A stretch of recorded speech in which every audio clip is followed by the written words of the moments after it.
This happened to me a few years ago. I had just finished work and I was driving home. Out of nowhere, I had to go to the bathroom really badly. I thought I could hold on to it, but eventually it got the better of me. I ended up stopping at a gas station I was driving near. I ended up getting out of my car and went to the bathroom, but found out it was locked.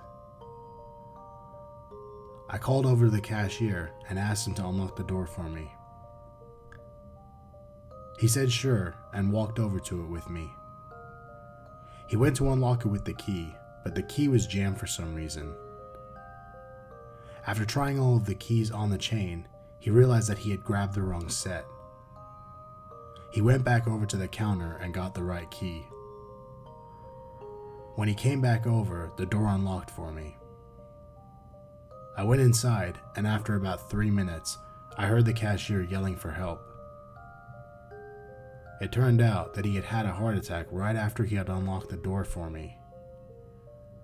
If he hadn't grabbed the wrong key first, then I would have left the store only a minute or so before he had had the heart attack, and there wouldn't have been anyone there to call 911 to help him.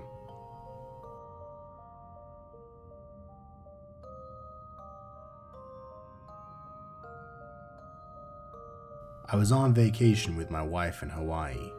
We were having dinner one night, and as we were getting up to leave, I noticed she hadn't finished her drink yet.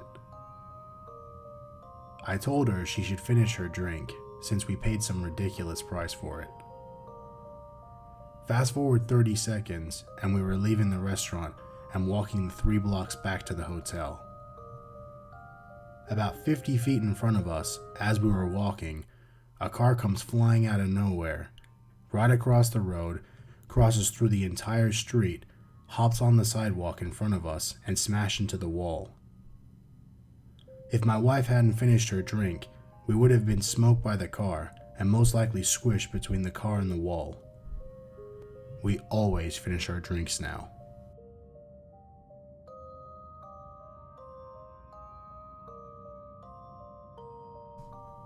Back in the 80s, my mom studied abroad in England.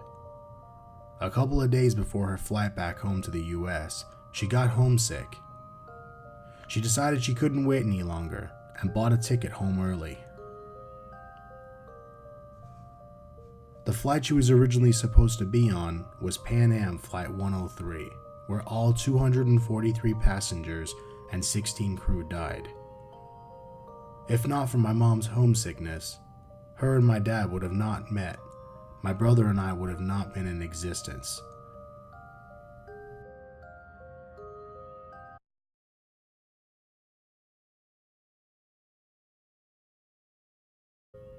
I was at a party one night. I just graduated university and ended up having a bunch of drinks with my friends. At some point, I installed Tinder and swiped right to match with someone. I ended up matching with the first person I swiped on, and we started dating. I ended up staying in that state. I got a crappy job for low money and ended up working out tremendously. I got a promotion, they ended up sending me overseas to an amazing new country, and I paid off my 6 figures of student loan debt in 3 years with extra money in the bank. All of this because I moved my finger slightly in one direction.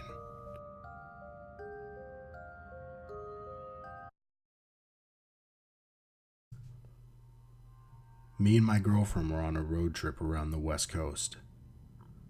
We had planned to spend a night in Las Vegas, go to Zion the following day, do some hiking, and return for another night in Las Vegas. When we woke up to prepare for the Zion trip, the coffee machine broke down in our hotel and we couldn't get our morning coffee. We decided to go to a nearby McDonald's and get some coffee to go. When we got there, they informed us that they had run out of milk, which made us pretty angry, but there was supposed to be another McDonald's right around the corner.